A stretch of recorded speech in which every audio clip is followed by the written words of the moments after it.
किंमत किती सांगू का? किंमत खूप आहे. हातवर कोण सांगा देणार? बघा, विचार करायचा असेल तर मी काय बोलणार नाही. मालाची किंमत लोक आमच्या हातवर माझा आहे.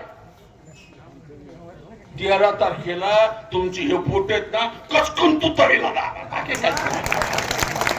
काही किंमत नाही. स्वस्त आहे. लाख मोलाचं मत बाबासाहेबांच्या राज्यघटनेत तुम्हाला. ज्या मताच्या अधिकारासाठी 150 वर्ष ब्रिटिशांच्या गुलामाच्या विरोधात तुमचे आमचे पूर्वज लढले, भगतसिंह सारखे हसत हसत फासावर गेले, तेव्हा तुम्हाला एक मताचा अधिकार आहे. तेव्हा तुम्हाला एक मताचा अधिकार दिलाय. आणि तुमच्या एका मताच्या अधिकारासाठी बाबा हो शेकडो तरुण शहीद झालेले. आणि ते बटन दाबताना आपण काय करतो? सोसायटीला माझ्या विरोधात होता ना, कचकन नाकड दुसरं बटन. पंचायतीला वेगळं केलं ना, तिसरं बटन. जो जातीचं आहे का, वेगळंच बटन. जो धर्माचं आहे का, वेगळंच बटन. आजचे दिन आले, चिरली कोणाची? आपली चिरली सगळ्याची. पुन्हा समजून घ्या.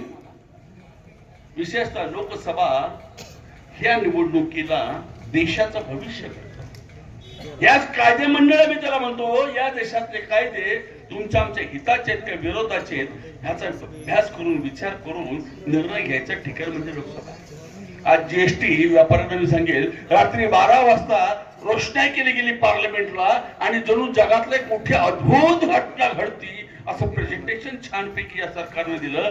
रात्री 12 वाजता जीएसटी लागू केली. काय झालं रे बाबा? ती लाईट चाकाचक तुम्ही खुश आले असेल त्यावेळेस. त्या जीएसटीने काय काय नुकसान झाले? विशेषतः छोट्या व्यापाऱ्यांचं नुकसान जास्त आहे.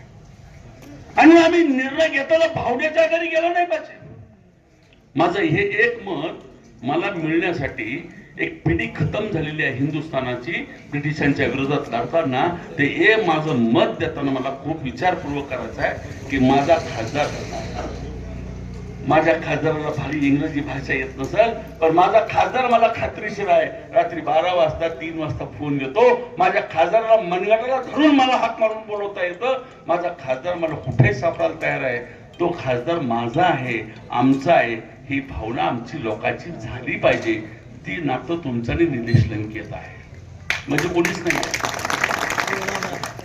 आणि म्हणून असा खासदार असणं ही आपली काळाची गरज आहे. निलेश जिद्दी आहे, कष्टाळू आहे आणि लढाऊ आहे. आणि म्हणून तुम्हाला सांगतो की खासदार तुमच्यासाठी महत्वाचा आहे. मला विश्वास आहे 5 वर्ष जे भोगलंय तो 5 वर्षाचा निलेश तुला डबल काम करावं लागणार. 5 वर्षाचा बॅकलॉग भरून काढावं लागेल आणि पुढच्याही 5 वर्षाची व्यवस्था करावं लागणार. आणि मला विश्वास आहे की माझा हा लहान भाऊ तेवढे कष्ट करून हे शब्द पूर्ण करणार आहे. भावांनो, आता आसपासचे काही कार्यकर्ते आहेत, पण माझी विनंती आहे, दक्षिण लोकसभा मतदारसंघामध्ये कर्जत, जामखेड असेल, श्रीगोंदा असेल, राहुरी असेल, या सगळ्या तालुक्यामध्ये आपले सोयरेधारे सगळ्याचे आहेत, नाते होते आहेत, मित्रत्वाचे संबंध आहेत. त्यांना एकच फोनवर सांगा की आमच्याकडे निलेश लंके एकतर्फी चालणार आहे. आम्ही तुम्हाला विनंती करण्यासाठी फोन केलाय. तुमच्या गावाने निलेश लंके, निलेश लंके हा लोकांचा खासदार आहे. निलेश लंके कोणा एकाचा खासदार नसणार आहे. त्याच्यावरती अधिकार हा जनतेचाच असणार आहे. आणि म्हणून असा खासदार असणं ही काळाची गरज आहे. त्याला प्रश्न सगळे माहीत आहेत, आमची सतत चर्चा झालेली आहे. आणि म्हणून त्या सगळ्या प्रश्नाचा अभ्यास तो आज त्याच्या भाषणात बोलेल, त्या पद्धतीने तो करणार आहे. माझी विनंती आहे की 13 तारखेला मतदानाची टक्केवारी वाढवून अधिकाधिक मताधिक्य इथं चापडगावपर्यंत द्यावं. मी सगळ्या व्यासपीठावरच्या आणि खालील बसलेल्या मान्यवरांना करतो